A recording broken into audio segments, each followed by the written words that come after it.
একটু ছোটবেলা থেকেই দেখতেছেন আমার মেয়ে কালকে দিদি কখন বার হয়ে গেছে আমি জানি না।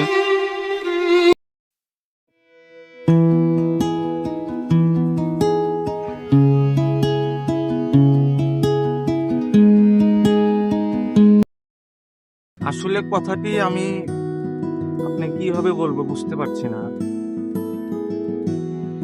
আপনি তো আমাদের গ্রামের অতিথি আর আমার বড় ভাইয়ের বন্ধু, বলে ফেলুন শুনছি। আসলে সত্যি কথা বলতে আমি যেদিন আপনাকে প্রথম দেখেছি ওই দিন থেকেই আপনাকে আমার ভালো লেগে গেছে। আমি আমার মনকে কোনোভাবে শান্ত করতে পারছি না। হয়তো আমি আপনাকে ভালোবেসে ফেলেছি। সিসি কসকি জাফর, আমি তোর মেয়েটারে আমার ঘরের বউ বানাতে চাইছিলাম, কিন্তু এখন তো দেরি একবারে নষ্টামি। আমার গ্রামে থাইকা এই নষ্টামি চলবে না, কখনো মেনে দেবে না। তোর মন যা চায় তুই সেটাই কর। নাইম ভাই দিকে একবার তাকিয়ে দেখ।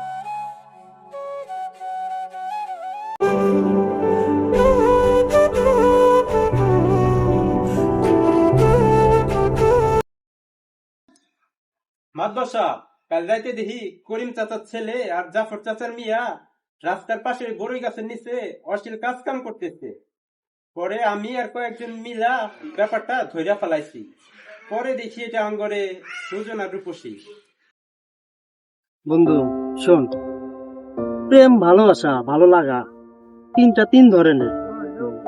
বর্তমান আমাদের এই সমাজে প্রেম ভালোবাসার নামে মেয়েরা ফ্রিতে দেহ ব্যবসা করছে।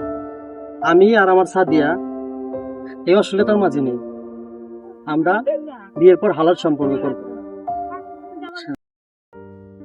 পরিচয় দিতে ভালোবাসা হয় রে, ভালোবাসা তো হয় মন থেকে। আর আমার তো মনে হয় ছেলেটা তোকে সরল মনে বলেছে, কিন্তু তুই কেন রেগে গেলি? আমাদের গ্রামে ভালোবাসা মানে শুধু বিয়ে আর সংসার, আর শহরের মতো হালকা ভাবেও নিতে পারে না। আর বাবার মান সম্মানের দিকটাও তো ভাবতে হবে। আর গ্রামে কি হয়েছিল তুই কি জানিস না?